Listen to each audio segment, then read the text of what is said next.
بسم اللہ الرحمن الرحیم۔ السلام علیکم۔ اس ویڈیو میں ہم کتاب موت کا منظر کو آگے کنٹینیو کریں گے۔ اس سے پہلے اگر آپ نے سبسکرائب نہیں کیا تو سبسکرائب کر لیں اور بیل آئیکن پریس کر دیں۔ تو شروع کرتے ہیں۔ ملائکہ کی قسمیں اور ان کی صفات۔ فرشتوں کی مختلف اقسام ہیں اور ان کی مختلف صفات ہیں۔ ذیل میں ملائکہ کی چند قسمیں بیان کی جاتی ہیں۔ جن فرشتوں کا ذکر قرآن مجید میں آیا ہے ان میں سے ایک عرش کے اٹھانے والے، دوسرے عرش اعظم کے گرد گھومنے والے، تیسرے جلیل القدر ملائکہ جیسے حضرت جبرائیل، حضرت میکائیل، حضرت اسرافیل اور حضرت عزرائیل، چوتھے جنت کے فرشتے،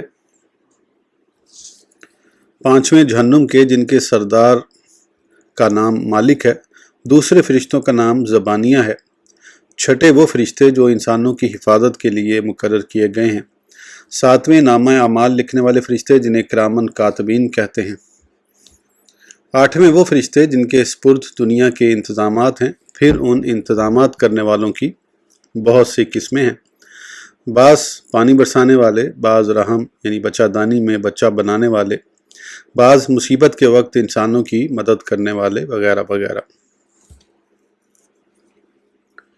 اسی جگہ صاحب تفسیر کبیر نے سیدنا عبداللہ بن عباس رضی اللہ عنہما سے روایت کی ہے کہ جو شخص کسی جنگل میں پھنس جائے تو اس طرح آواز دے، اعینونی عباد اللہ یرحمکم اللہ، یعنی اے اللہ کے بندو میری مدد کرو، تو اس شخص کو اللہ تعالیٰ کے بندے یعنی فرشتے اللہ تعالیٰ کے اذن سے اس مصیبت سے نجات دیتے ہیں۔ اسی طرح حسن حسین میں بھی ہے۔ اس سے معلوم ہوا کہ مصیبت کے وقت اللہ تعالیٰ کے بندوں کا پکارنا صحابہ کرام رضی اللہ عنہم کی سنت ہے۔ فرشتوں کی صفات۔ فرشتے اللہ اور اس کے رسولوں کے درمیان واسطہ ہیں۔ وہ ہمیشہ عبادت گزار اور رب کے حضور سجدہ کرنے والے ہیں۔ اللہ تعالیٰ سے ان کو بہت قرب حاصل ہے۔ وہ معصوم ہیں، کبھی اللہ تعالیٰ کی نافرمانی نہیں کرتے۔ وہ اللہ تعالیٰ سے بہت ڈرنے والے ہیں۔ ان کے بازو اور پر ہیں۔ وہ اللہ تعالیٰ کے دوستوں کی مدد کرتے ہیں، بلکہ ان کے ساتھ ہو کر کفار سے لڑتے ہیں، جیسا کہ جنگ بدر میں ہوا۔ اسرائیل علیہ السلام کا روح قبض کرنے کے لیے انتخاب۔ جب اللہ تعالیٰ نے حضرت آدم علیہ السلام کی تخلیق کا ارادہ فرمایا تو جبریل امین علیہ السلام کا حکم دیا کہ زمین سے ہر قسم کی مٹی لے کر آؤ، سفید، سرخ، نرم، میٹھی، کھاری وغیرہ۔ خیال رہے جتنے رنگوں کی مٹی، سیاہ، کوئی سفید، کوئی سرخ، کوئی نرم خوب، کوئی تند مزاج وغیرہ۔ الغرض یہ کہ حضرت جبرائیل امین علیہ السلام زمین پر خاک اٹھانے کے لیے تشریف لائے۔ جب خاک اٹھانی چاہی تو زمین نے وجہ پوچھی تو آپ نے بتایا کہ اللہ اپنا خلیفہ زمین میں بنانا چاہتا ہے، پھر اس کی اولاد کو زمین میں بسایا جائے گا۔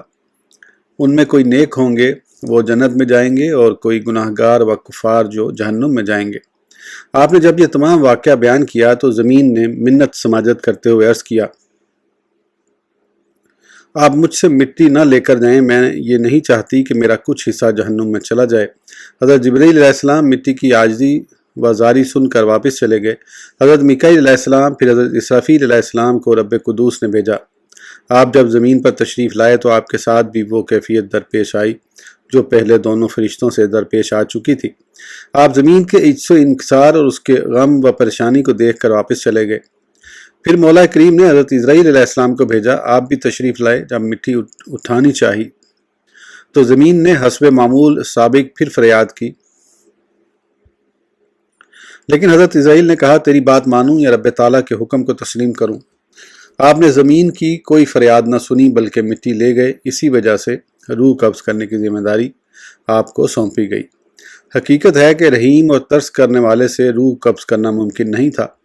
بچے کا روح قبض کرنا ہو، اس کے والدین اس کے قریب رو رہے ہوں اور ماں باپ کی اولاد اس کی حالت نزع کو دیکھ کر غم و غلم کی تصویر بنے ہوئے اس کے پاس پریشانی سے آنسو بہا رہے ہوں، کسی آدمی کے اقربا اس کو قریب الموت دیکھ کر پریشان ہوں، ایسے نازک مراحل میں وہ ہی روح قبض کر سکتا ہے جس کو کسی پر رحم نہ آئے۔ یہ کام اسرائیل کا ہی ہے۔ وہ اقربا کو روتے چلاتے ہوئے دیکھ کر بھی کہتا ہے،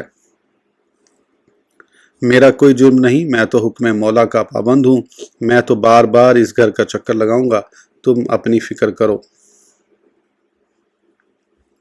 اسرائیل علیہ السلام کو رحم یعنی ترس آنا۔ ایک مرتبہ اللہ تعالیٰ نے حضرت اسرائیل علیہ السلام سے پوچھا، اے اسرائیل، تو جو اتنی روحیں قبض کرتا ہے، کیا تجھے کسی پر کبھی رحم و ترس بھی آیا ہے؟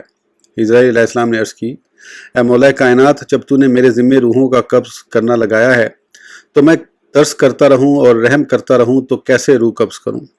غرض یہ کہ اسرائیل نے کہا، مجھے کبھی کسی پر ترس نہیں آیا، البتہ 2 دفعہ مجھے یہ خیال ہوا کاش اس کی روح کے قبض کرنے کا حکم نہ دیا جاتا۔ ایک مرتبہ تو ایک کشتی دریا میں تھی، مجھے حکم ہوا کہ ان تمام کی روحوں کو قبض کر لیا جائے، کشتی کو توڑ دیا جائے، البتہ ایک عورت اور اس کا شیر خوار بچہ ہے، ان کی روحوں کو قبض نہ کیا جائے۔ ان کی روحوں کو قبض نہ کیا گیا، وہ کشتی کے ایک پھٹے پر سوار دریا کی تند و تیز موجوں کو عبور کرتے ہوئے کنارے کی طرف رواں ہیں، لیکن کنارے کے قریب پہنچنے پر حکم ہوا کہ عورت کی روح قبض کر لی جائے۔ اس وقت میرے دل میں خیال آیا کہ یہ شیر خوار بچہ اب کدھر جائے گا اور اپنی زندگی کیسے بسر کرے گا؟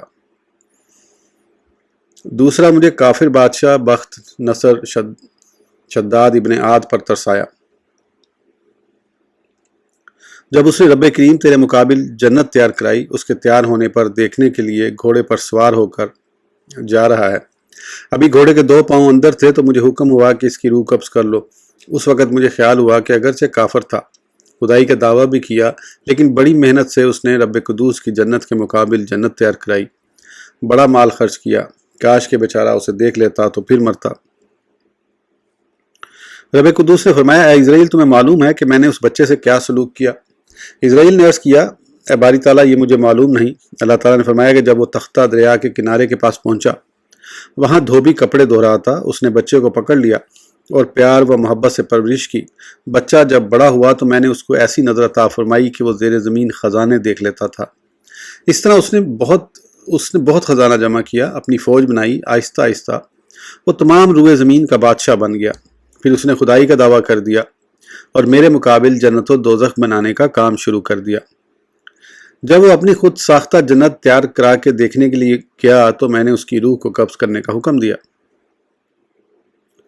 اے اسرائیل، یہ وہی بچہ تھا جو کمسنی کی حالت میں تھا تو تمہیں اس پر رحم آیا تھا، لیکن میری مہربانیوں سے وہ عظیم بادشاہ بن کر میرے مقابل خدا بن گیا۔ میں نے اس کے تکبر و غرور کو توڑ دیا۔ مولا ذوالجلال کے اس کلام کو سن کر اسرائیل نے عرض کی، اے رب کریم، جن حکمتوں کو تو جانتا ہے وہ میں نہیں جانتا۔ غور کیا جائے تو یقین معلوم ہو جائے گا کہ یہ دونوں مقام ترس کے نہیں تھے، کیونکہ اسرائیل کو بچے کی پرورش کا غم دامنگیر تھا، لیکن باری تعالیٰ نے اس کی عظیم پرورش کر دی۔ اسی طرح بادشاہ پر اسرائیل کو ترس آیا، لیکن اس کے غرور کو توڑنا ضروری تھا تاکہ دوسرے عبرت حاصل کریں کہ جو شخص خدا بن بیٹھا وہ بھی اپنے آپ کو موت سے نہیں بچا سکا، دوسرا کیسے بچ سکے گا؟ موت کا کوئی منکر نہیں۔ رئیس الاتقیاء استاذ الاستاذہ حضرت علامہ مولانا سعید حسین الدین شاہ صاحب سلطان پوری مجزلہ فرماتے ہیں، ہر چیز کا کوئی نہ کوئی منکر ہے۔ جنت و دوزخ کے منکرین نظر آئیں گے، انبیاء کرام کا انکار کرنے والے پائے جاتے ہیں، ملائکہ کے منکرین کی تعداد کچھ کم نہیں۔ سید الانبیاء محمد مصطفیٰ علیہ التحیہ والثناء کے اختیارات و کمالات کو نہ ماننے والے مومنوں کی شکل میں نظر آئیں گے۔ قیامت کا انکار پایا جاتا ہے۔ غرض یہ کہ وجود باری تعالیٰ کا انکار خود اسی کی مخلوق کر رہی ہے۔ کوئی چیز ایسی نہیں جس کا منکر کہیں نظر نہ آئے، صرف موت ایک ایسی چیز ہے جس کا انکار کرنے والا کوئی نہیں۔ مومنین اگر اس کو مانتے ہیں تو یہود و نصارہ بھی اس کے قائل ہیں۔ کفار، مشرکین و یہود کو موت کے انکار کی کوئی وجہ نہ مل سکی۔ موت سے بھاگنا ممکن نہیں۔ اللہ تعالیٰ کا ارشاد گرامی ہے، قل ان الموت الذی تفرون منہ فانہ ملاقیکم، تم فرماؤ وہ موت جس سے تم بھاگتے ہو وہ ضرور تمہیں ملنی ہے۔ قرآن پاک کے اس ارشاد سے واضح ہوا کہ کوئی شخص بھی موت سے بھاگنا چاہے تو کبھی بھی وہ بھاگ نہیں سکے گا، بلکہ موت اس کے پاس آ کر رہے گی۔ خیال رہے کہ اگرچہ یہ آیت کریمہ یہود کے حق میں نازل ہے، لیکن عموم الفاظ کا اعتبار کرتے ہوئے اس کے حکم کو عام رکھا جائے گا۔ کوئی شخص بھی مسلمان ہو یا کافر، یہودی ہو یا نصرانی، موت سے اپنے آپ کو بچا نہیں سکے گا۔ موت ہر جگہ آ کر رہے گی۔ رب قدوس نے فرمایا، اینما تکونوا یدرککم الموت ولو کنتم فی بروج مشیدۃ، جس جگہ بھی تم ہوگے موت تم کو پالے گی اگرچہ تم مضبوط مخلول میں ہو۔ سورہ نساء۔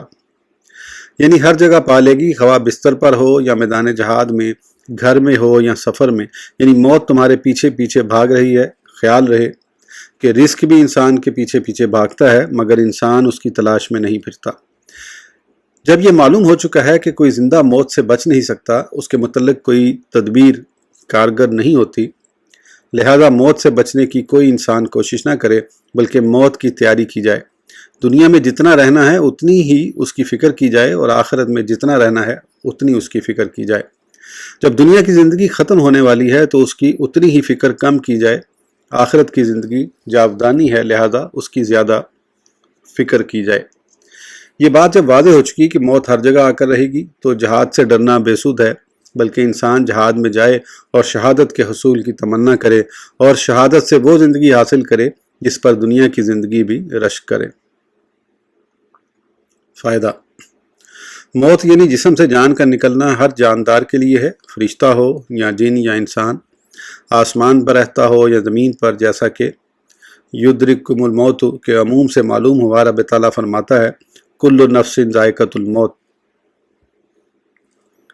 خیال رہے کہ موت کا مقابل حیات ہے، یعنی جان کا جسم میں رہنا، مگر فنا و ہلاکت ہر مخلوق کے لیے ہے۔ ہر مخلوق جاندار ہو یا غیر جاندار لائق فنا ہے، اس کے مقابل ہے وجود۔ رب تعالیٰ نے فرمایا ہے کل شیء خالق الا وجہہ، ہر چیز ہلاک ہونے والی ہے سوائے اس کی ذات کے۔ تین چیزوں میں فرق ضروری: موت، امکانی فنا، واقعی فنا۔ موت ہر فرشتہ، جن اور انسان کو آنی ہے، یعنی ان کی روحیں جسم سے جدا ہونی ہیں۔ امکانی فنا ہر ماسوا اللہ کو حاصل ہوگی۔ واقعی فنا یعنی مٹ جانا، وجود سے عدم میں آ جانا، یہ ارواح جنت اور دوزخ کے ماسوا کے لیے ہے۔ موت کی قسمیں: چونکہ زندگی کی 3 قسمیں ہیں، اس لیے اس کے مقابل موت کی بھی 3 ہی قسمیں ہیں۔ اول زندگی حصی جو محسوس ہو، اور اس کے مقابل موت حصی جو ظاہر معلوم ہو۔ اسی لحاظ سے فرمایا گیا کہ انکا میتون و انہم میتون، بے شک آپ پر بھی موت آنی اور ان پر بھی۔ یہاں موت سے مراد حصی موت ہے جو ظاہر دیکھنے میں آئے اور جسم بے حس و حرکت نظر آئے۔ دوم زندگی حقیقی، جیسے روح کی زندگی کہ وہ جسم سے جدا ہو کر بھی برقرار رہتی ہے، اس کے مقابل موت حقیقی ہے، جیسے کہ قیامت کے دن جانوروں کو آپس میں بدلہ دلا کر فنا کر دیا جائے گا اور کہا جائے گا کونوا ترابا، مٹی ہو جاؤ، اس دن ان کی روحیں بھی فنا ہوں گی۔ سوم زندگی حکمی، جو دیکھنے میں آئے مگر اس پر زندگی کے بہت سے احکامات شرعیہ جاری نہ ہوں، مثلا میراث تقسیم نہ ہونا اور ان کی ازواج کا اوروں سے نکاح جائز نہ ہونا وغیرہ۔ اور کچھ احکام موت کے بھی جاری ہوتے ہیں، اور جیسے کفن و دفن وغیرہ۔ اسی طرح شہداء پر بقائے جسم اور عطائے رزق وغیرہ زندگی کے احکام جاری ہوتے ہیں، اور کفن و دفن، نماز جنازہ وغیرہ احکام موت جاری ہوتے ہیں۔ اس کے مقابل موت حکمی ہے، جیسے مرتد کہ وہ بظاہر زندہ ہوتا ہے، چلتا پھرتا ہے، لیکن اس پر موت کے احکام جاری ہوتے ہیں، اس کا مال اس کی ملکیت سے نکل جاتا ہے، اس طرح اس کی زوجہ اس کے نکاح سے خارج ہو جاتی ہے۔ یہ بحث ذہن میں رکھی جائے جو آگے احوال قبر کے ذکر میں کام آئے گی، کیونکہ صالحین، شہداء، انبیاء کرام کو قبر میں زندگی حاصل ہے۔ موت سے محفوظ صرف اللہ تعالیٰ ہے، جھوٹے خدا بھی موت سے نہ بچ سکے۔ صرف اللہ تعالیٰ کی ذات پاک ہے جو موت سے محفوظ ہے۔ رب تعالیٰ کا ارشاد گرامی ہے اللہ لا الہ الا هو الحی القیوم، اللہ ہے جس کے سوا کوئی معبود نہیں، وہ آپ زندہ اور اوروں کا قائم رکھنے والا ہے۔ خیال رہے کہ اللہ تعالیٰ کی زندگی سے مراد یہ ہے کہ اس کا ہمیشہ قائم رہنا، اس پر فنا نہ آنا۔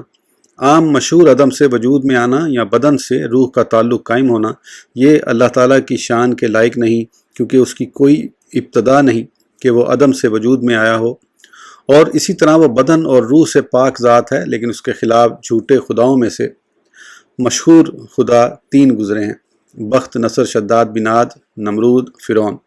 پہلے دونوں کو اللہ تعالیٰ نے تمام روئے زمین کی بادشاہت عطا فرمائی۔ خیال رہے روئے زمین کی بادشاہت صرف 4 شخصوں نے کی، 2 جن کا اوپر ذکر کیا گیا، یعنی بخت، نصر، شداد بن عاد اور نمرود، اور 2 مسلمان بادشاہ ہوئے ہیں، ایک حضرت سلیمان علیہ السلام اور دوسرے سکندر ذوالقرنین علیہ السلام۔ پہلے جھوٹے خدا کا ذکر ہو چکا ہے کہ وہ اپنی بنائی ہوئی جنت کو بھی نہ دیکھ سکا کہ اسرائیل کی گرفت میں آ گیا، دوسرا جھوٹا خدا نمرود ابن کنان، یہ ولد ازنا حرامی تھا، سب سے پہلے تاج اس نے سر پر رکھا۔ زمین میں جابر و ظالم بادشاہ تھا، کل روئے زمین کا بادشاہ تھا۔ اس نے رب ہونے کا دعویٰ کیا، لیکن اس مدعی ربوبیت کی موت کیسی ذلت سے آئی۔ یہ شخص جو سارے جہان کا بادشاہ تھا، اس کی عمر 800 برس ہوئی۔ بعض حضرات نے عمر 400 برس بھی تحریر کی ہے۔ اس کی خدائی کا دعویٰ کرنے پر مالک الملک نے یہ سزا دی کہ اس کے ناک میں مچھر گھس گیا جو اس کے دماغ تک پہنچ گیا۔ جب وہ اس کو کاٹتا تھا یہ نہایت بے قرار ہو جاتا تھا اور عرصہ دراز تک جھوٹے خدا کے سر پر اس کے نوکر جوتے مارتے رہے۔ اس طرح ذلیل ہو کر یہ مدعی ربوبیت مر گیا۔ تیسرا بادشاہ خدائی کا دعویٰ دار فرعون تھا۔ انا ربکم الاعلی کا دعوے دار تھا کہ میں تمہارا سب سے اونچا رب ہوں، لیکن یہ شخص بھی جب اللہ تعالیٰ کی گرفت میں آیا تو اپنے آپ کو موت کی آغوش میں جانے سے نہ بچا سکا۔ اللہ تعالیٰ نے جب موسیٰ علیہ السلام کو حکم دیا کہ آپ رات میں بنی اسرائیل کو لے جائیں اور دریائے نیل کو عبور کر جائیں تاکہ یہ لوگ فرعون کے ظلم سے بچ جائیں، موسیٰ علیہ السلام نے بنی اسرائیل کو ساتھ لیا اور دریا کے کنارے تک پہنچ گئے۔ اللہ تعالیٰ نے فرمایا اضرب بعصاک البحر فانفلق، یعنی اپنا عصا دریا پر مارو۔ آپ نے جب اپنا عصا دریا پر مارا تو جبھی دریا پھٹ گیا۔ اس طرح بنی اسرائیل کو اللہ تعالیٰ نے دریا عبور کرا دیا۔ فرعون اور اس کے لشکر نے ان کا پیچھا کیا سرکشی اور ظلم سے، یہاں تک کہ وہ جب ڈوبنے لگا بولا میں ایمان لایا کہ کوئی سچا معبود نہیں سوائے اس کے جس پر بنی اسرائیل ایمان لائے، اور میں مسلمان ہوں۔ لیکن جب دریا میں غرق ہو رہا تو اس کا ایمان لانا اللہ تعالیٰ نے قبول نہ فرمایا اور کہا الآن وقد عصیت قبل وکنت من المفسدین، کیا اب تو ایمان لاتا ہے اور پہلے نافرمان رہا اور تو فسادی تھا۔ غرض یہ کہ جھوٹا خدا بھی اپنے آپ کو اسرائیل سے نہ بچا سکا۔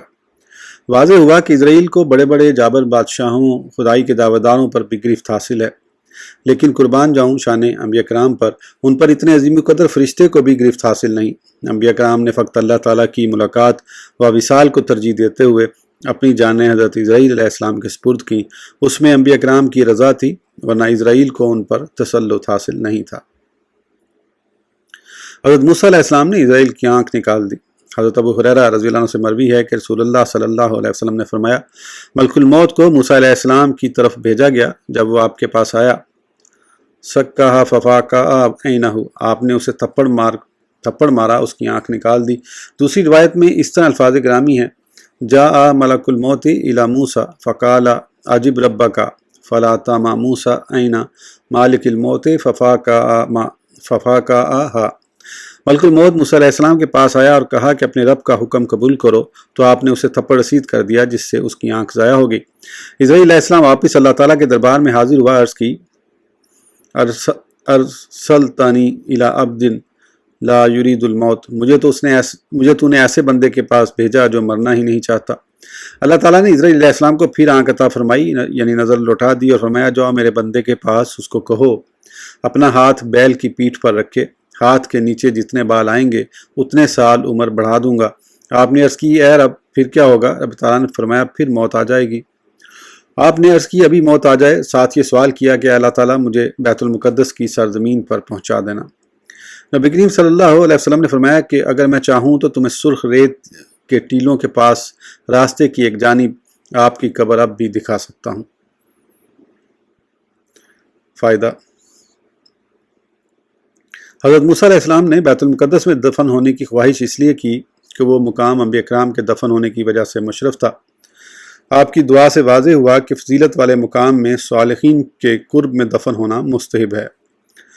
مسلم شریف کی اس حدیث پاک سے روز روشن کی طرح یہ ہوا کہ اسرائیل علیہ السلام کو انبیاء کرام پر کوئی تسلط نہیں۔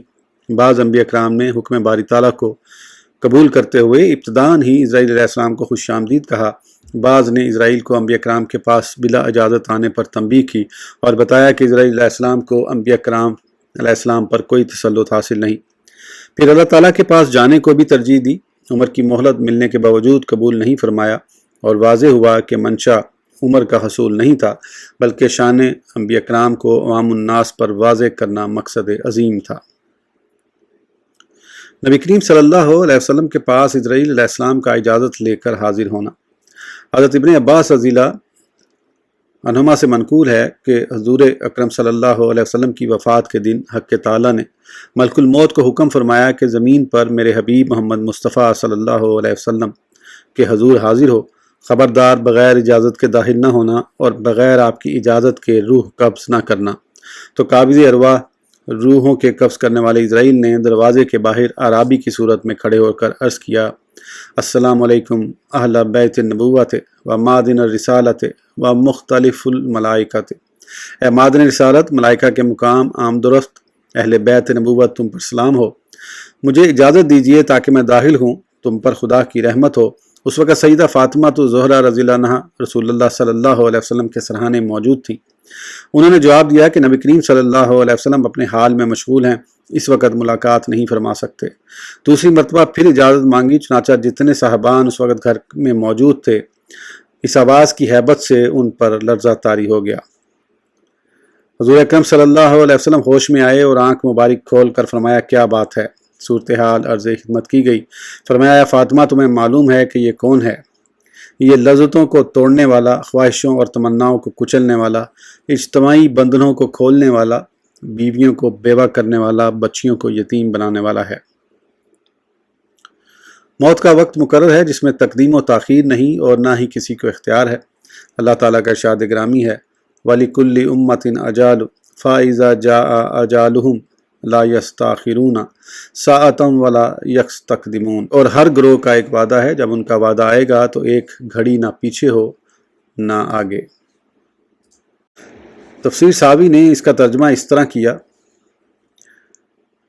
افراد امت میں سے ہر فرد کے لیے ایک وقت معین ہے۔ واضح ہوا کہ یہ کہنا فلاں شخص کو جلد ہی موت نے پا لیا، بے وقت موت آ گئی، وقت سے پہلے موت آ گئی، ابھی اس کے مرنے کا وقت تو نہیں تھا، اور اس قسم کے تمام جملے جاہلانہ کلام ہے۔